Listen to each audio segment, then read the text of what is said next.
Telugu cinema బానిసనైన నేను ఏం మాయ చేసావే movie ఇప్పటి వరకు చూడలేదంటే ఎవరైనా నమ్ముతారా? Literally Jessie Karthik love story నేను ఇప్పటి వరకు చూడలేదు, టీవీలో కూడా చూడలేదు. ఇన్ని ఇయర్స్ అయింది మూవీ వచ్చి. ఇంకా అందరికీ రిలీజ్ అయితే నాకైతే ఇప్పుడు ఫస్ట్ టైం రిలీజ్. అందుకనే నా ఫ్రెండ్ పిలవగానే ర్యాపిడో ఎక్కేసి వెళ్ళిపోయాను. ఈ హైదరాబాద్లో వర్షాలు ఎప్పుడు పడతాయి, ఎండలు ఎప్పుడు వస్తాయి ఎవరికి తెలియదు. ఎండ మండిపోతుంది, కళ్ళు తిరిగినట్టు అనిపించాయి. అందుకనే కడుపులో ఒక బోండం వేసేసాను, వాటర్ తీయగా ఉన్నాయి. ఆ తర్వాత విష్ణు థియేటర్కి వెళ్ళాను. ఏం మాయ చేసావే ఫ్లెక్సీలు ఎక్కడ చూసినా ఉన్నాయి. ఇప్పటి వరకు నేను ఈ సినిమా చూడలేదంటే అందరూ నవ్వుతున్నారు. ఇంకా నేను నా ఫ్రెండ్ కోసం వెయిట్ చేస్తుంటే తన ఫ్రెండ్ కోసం వెయిట్ చేస్తుంది.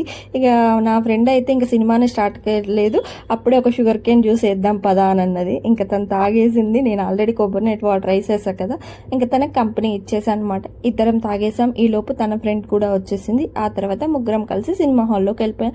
మేము వెళ్ళేసరికి స్టార్ట్ అయిపోయింది. ఇంకా నాకు అర్థం కాదు కదా, అసలే చూడలేదు నేను మూవీ. నేను నా ఫ్రెండ్ తోటి నేను చూడలేదు కదా అని అంటే నేను ఎక్స్ప్లెయిన్ చేస్తాలే. ఫస్ట్ స్టార్టింగ్ 2 minutes మిస్ అయ్యి. ఇంకా జెస్సీ ఎంట్రీ అయితే అదిరిపోయింది, నాకు చాలా నచ్చింది. మ్యూజిక్ అయితే అసలు ఇప్పుడే విన్నట్టు ఎంత ఫ్రెష్గా ఉందో. నిజంగా ఈ సాంగ్ అయితే భలే ఉంది. ఇంకా అందరి గర్ల్స్ ఫేవరెట్ వింటున్నావా వింటున్నావా తరిమీ వరమా, ఈ సాంగ్ అయితే ఫేవరెట్. ఇంకా రిటర్న్లో నిద్రం పాప్కార్న్ తినేసాము, పాప్కార్న్ బాగుంది.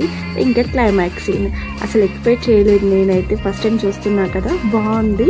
And finally Jessie Karthik. ఇంకా ఓవరాల్గా మూవీ అయితే అయిపోయింది. ఇంకా నేను నా ఫ్రెండ్స్ అయితే ఫొటోస్ దిగేసి వచ్చేసాం.